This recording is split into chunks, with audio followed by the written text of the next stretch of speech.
Les chroniques de Loïc. Donc, deuxième partie. Rebonjour Loïc. Ouais, rebonjour Marien. C'est vrai qu'on a beaucoup causé, hein, donc. Ouais, mais il y avait tellement de choses à dire. C'était vraiment une très très belle saison pour tout le monde d'ailleurs. Ouais, et encore, hein, je ferai un bilan la prochaine fois. Là, c'est juste le bilan de la dernière journée. Hein. Exactement. Alors, t'imagines, si je fais le bilan des 34e. Oh bah là, on passe 24 heures. Ouais, voilà. Allez, on est reparti pour la deuxième partie. Allez, on y va.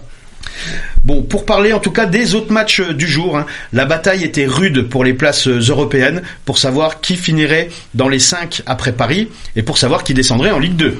Ah. Eh oui. Ah ouais, et là. Alors, les 2 dernières journées, je sais pas si tu sais, les 2 dernières journées, elles se jouent en même temps. On appelle ça le multiplex. Parce que tu sais, hein, tout au long de l'année, t'as un match le vendredi, le samedi, machin et tout ça. Là, toutes les rencontres se jouent en même temps. Hein. C'est pour éviter de savoir, l'autre il a perdu hier, aujourd'hui je suis tranquille, voilà. C'est pour que tout le monde joue le jeu. Et éviter de mettre une pression aussi. La pression justement, elle est peut-être plus grosse parce que si tu sais que l'autre il a perdu, du coup t'es sauvé. Non, mais c'est ça. Voilà. Ouais. Alors que, mais bon, en tout cas c'est le grain de folie un peu de ces multiplex. Moi j'adore ça, les multiplex de dernière journée. Et puis encore cette année, ce multiplex était comme on les aime. De l'enjeu, du suspense, des surprises et des buts en pagaille. Alors, je te fais un petit récap un peu des places. Hein. Pour les places européennes, donc Marseille a battu Rennes 4-2 et ça juge donc la deuxième place. Synonyme de Ligue des Champions. C'est fait. Monaco perd 4-0 à Lens. Du coup, ça fait mal, hein. Ils ont pris cher. Hein. Lens que nous on avait battu 4-0 il y a quelques semaines. Du coup, eux ils sont repassés 3e, mais heureusement ils sont qualifiés aussi en Ligue des Champions parce que les 3 premières places sont qualificatives en Ligue des Champions.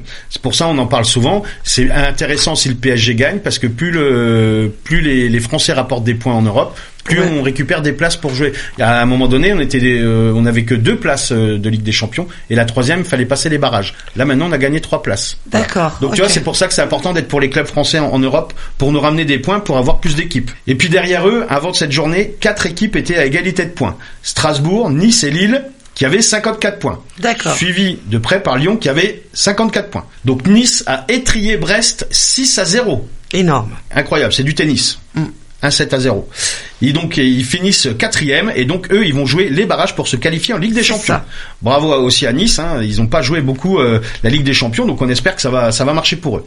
Lille a battu Reims 2-1, et donc sont 5e, donc une place européenne, c'est pas la Ligue des Champions, mais c'est l'autre petite Coupe d'Europe, on va dire.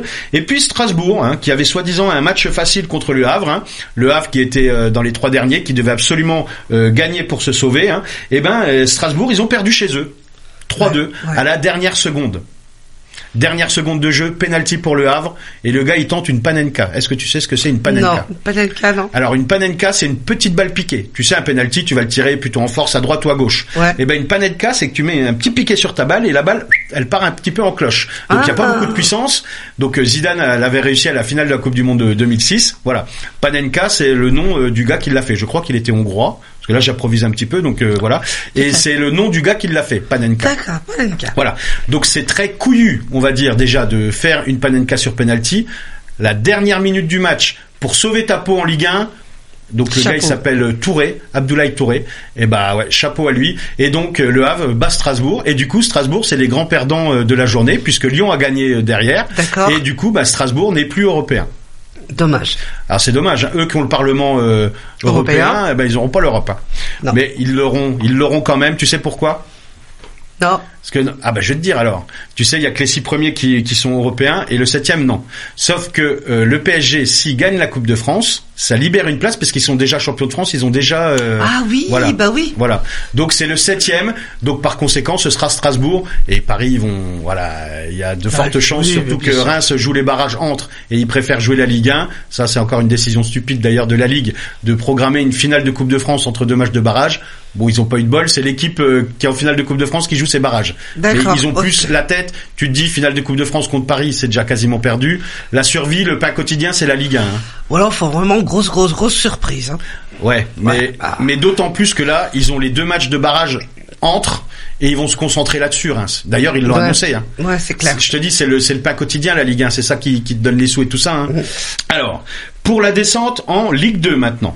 Montpellier, on le sait depuis longtemps, a fini mauvais dernier. D'habitude on dit bon dernier, mais là on peut dire mauvais dernier. C'est dommage pour catastrophe. C'est toujours triste des équipes qui descendent. De toute façon, mais bon, malheureusement entre guillemets ils l'ont cherché, c'est mérité. Ils ont que 16 points. C'est le plus petit total de points de l'histoire de la Ligue 1.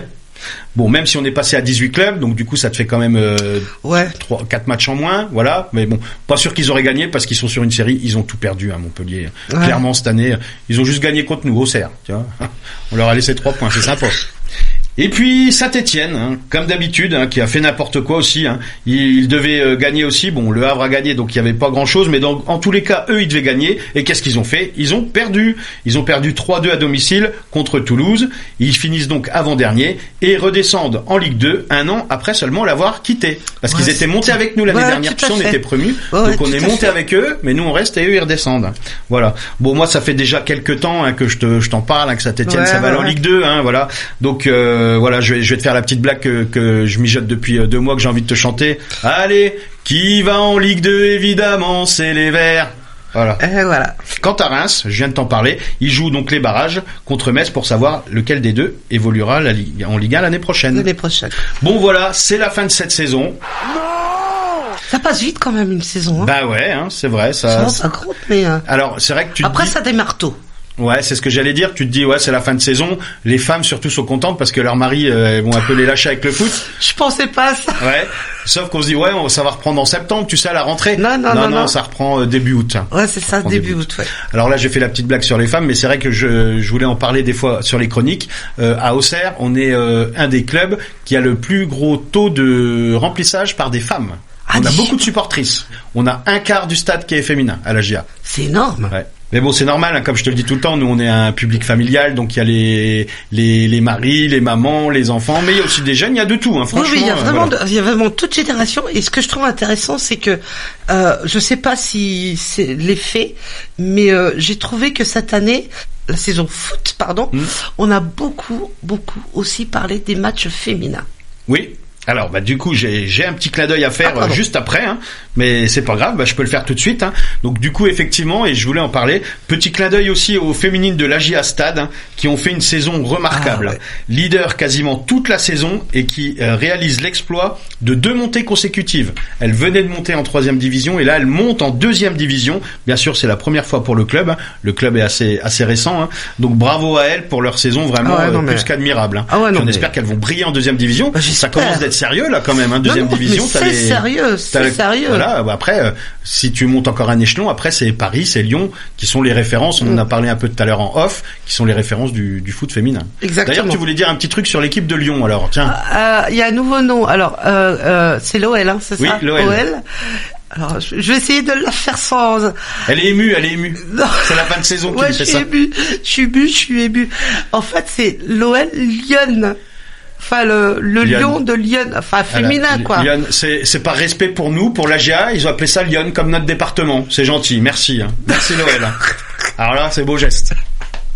Non mais voilà, c'est sorti il y a quelques jours. Donc ils en ont parlé, ils ont changé 2 propriétaires et du coup ils ont changé de nom. Bon, ça c'est bien, ça fait ça démarque.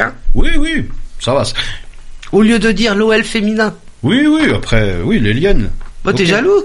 Non, ils ont pas été non plus chercher très loin non plus. Ouais, non, mais je suis d'accord, mais c'est sympa, quoi. Oui, c'est un petit clin d'œil. Non, mais voilà, c'était mon truc, c'est que, je trouve que cette année, cette saison, on a mis à l'honneur, je trouve que le football féminin, on en a beaucoup parlé et des beaux matchs en plus, de belles rencontres, voilà. Et effectivement, le stade Abbé Deschamps va accueillir plusieurs matchs de l'équipe de France féminine. Tout à fait. En éliminatoire de la Coupe du Monde. Voilà, exactement. Donc c'est l'année prochaine. C'est l'année prochaine. Donc effectivement, ça fait plusieurs années quand même, les équipes féminines commencent de prendre un peu plus d'ampleur. Et c'est tant mieux. Voilà. Alors, qu'est-ce que je voulais te dire encore? Oui, donc merci à nos joueurs de la GIA pour la saison qu'ils nous ont offerte. Une saison en dents de scie, on va pas se le cacher, ou quand on perd contre les petites équipes, comme je te l'ai dit, contre Montpellier, quand on mène des fois 2-1, on a pris beaucoup de buts en fin de match et tout ça. Mais bon, faut pas cracher dans la soupe. Nous, notre objectif, c'était vraiment le maintien. Ça c'est clair. Donc d'être sauvé déjà à 4 journées de la fin, c'était déjà admirable. Et puis on a eu quand même des coups d'éclat, on a eu des victoires avec du panache. Par exemple dans la double confrontation contre Marseille, avec des scores fleuves quand même. On a battu l'OM qui finissent 2e du championnat. On les a quand même battus 3-1 chez eux et 3-0 chez nous quand même. Je sais pas si vous voyez le truc. C'est magnifique. C'est pour ça qu'il faut en profiter, parce que l'année prochaine ce sera peut-être pas le cas. Donc on peut savourer et on peut chambrer un peu les Marseillais, parce que là on leur a mis la misère quand même cette année. Hein. Pour le coup. Mais aussi une victoire écrasante contre Rennes, ça c'était un peu en début de championnat, 4-0. Pareil, Rennes qui était soi-disant, alors qu'ils sont un peu plantés cette année, mais qui devait faire partie des belles équipes du championnat. Voilà. 3-0 contre Brest, qui jouait quand même la Ligue des Champions, et là qui est encore bien placé. Le 4-0 à Lens au Stade Bollaert, ça n'a jamais été fait quand même, c'est une première. Mais aussi ce 0-0 contre le PSG, hein, où comme je te disais, on est la seule équipe qui a pas encaissé de but en championnat contre eux cette année, quoi. Hein. Donc franchement, une saison bravo, il y a juste bravo à dire. Et puis merci à nos joueurs, voilà. Et puis au staff bien sûr, parce que Christophe Pellissier, l'entraîneur, il fait un boulot vraiment admirable depuis qu'il est chez nous. Tout à fait. Oui d'ailleurs, tu as fait ta propre remise de trophée, je crois cette année, NFP. Voilà, c'est l'Union des footballeurs nationaux professionnels. Voilà. Alors. Donc effectivement, merci. Donc cette année, tu sais, l'UNFP, donc ils font des trophées un peu comme les Césars, ils remettent les trophées et tout. Tout à fait. Oui, cette année, t'as eu quasiment que le PSG qui a remporté les trucs. Hein. Dans l'équipe type, je crois bien qu'il y en a 9 sur 11, hein, d'accord. Et ils sont meilleurs joueurs, et ils sont ci, et ils sont ça, ils ont tout raflé. Alors moi je me suis dit, je suis pas d'accord avec ça, je me suis dit dans un autre monde où c'est les Auxerrois qui seraient nominés, qui remporteraient les trophées. Très bien fait d'ailleurs. Ah bah c'est gentil, merci beaucoup. Bah d'ailleurs, alors merci de me tendre la perche, donc vous pouvez retrouver cette vidéo sur YouTube, hein, vous tapez trophée UNFP 2025 version AGIA, bien sûr. Évidemment. Voilà, la saison est terminée, mais on se revoit quand même bientôt. Oui, on va se revoir un petit coup quand même. On va pas se quitter vraiment comme pour ça. Finaliser cette saison. La semaine prochaine, il y a le jubilé de Djibril Cissé, que j'appelle le Djibrilé. Voilà, jeu de mots. D'accord. Voilà. Donc tu sais ce que c'est un jubilé ou pas? Un jubilé, c'est quand on fête la fin d'une carrière. Voilà, c'est ça. Bon, en général, ça arrive plusieurs années après la fin de carrière, parce que Djibril, ça fait déjà pas mal de temps qu'il a arrêté. Voilà. Donc non, effectivement. Mais elle avait pas été repoussée. Le jubilé? Ouais, il y avait pas quelque chose comme ça. Non, je crois pas. Non, ça a été annoncé et puis ça va se faire. Non, je crois pas. Oui, non mais. Ah bon, tu crois? Ah bah peut-être. À se renseigner. Il me semble que ça avait été repoussé. Mais s'il y avait eu un décès, c'est pas le décès de Bourgoin? Ah bah peut-être, ouais. Ah oui. D'accord, oui, mais c'est bon, c'est sur une petite période de 6 mois. Je croyais que tu me disais que c'était non, oui, je pense effectivement, t'as raison, ça avait dû être décalé à cause de ça. Voilà, il y a eu le décès de. Oui, ils ont modifié la date, ouais. Exactement. Ah, tu vois un peu. Voilà. Bon, selon la, bravo Maria, tu vois là, tu m'as presque collé là, dis donc. Ah, je l'ai pas vu venir celle-là. Bon, en tout cas, selon la date de diffusion de cette émission, le jubilé de Djibril, ça sera mardi. Ce sera en direct sur l'équipe 21, vous pourrez le regarder. Et puis moi, bien sûr, moi je serai au stade quand même. Hein. Djibril, hein, moi c'est mon idole de jeunesse. Hein. On a le même âge avec Djibril, tu vois, on est né la même année. Tu vois. Des bébés quoi. Voilà, ouais. Des grands bébés quand même. Hein. Des grands bébés. Et donc voilà, j'y serai, donc je te ferai un petit retour, on fera une petite émission spéciale. Et puis peut-être qu'on reparlera d'autres choses, on reparlera peut-être des barrages, peut-être de la finale de la Ligue des Champions aussi. Et puis, un petit peu ce qui a marqué cette saison, quoi. Voilà, on se fera un petit truc, pas de souci, avec plaisir. Les chroniques de Loïc, merci beaucoup. Merci à toi Maria, merci même avec ton peu de voix d'avoir assuré cette émission. Je récupère, merci beaucoup, à très vite. À bientôt, au revoir. À bientôt.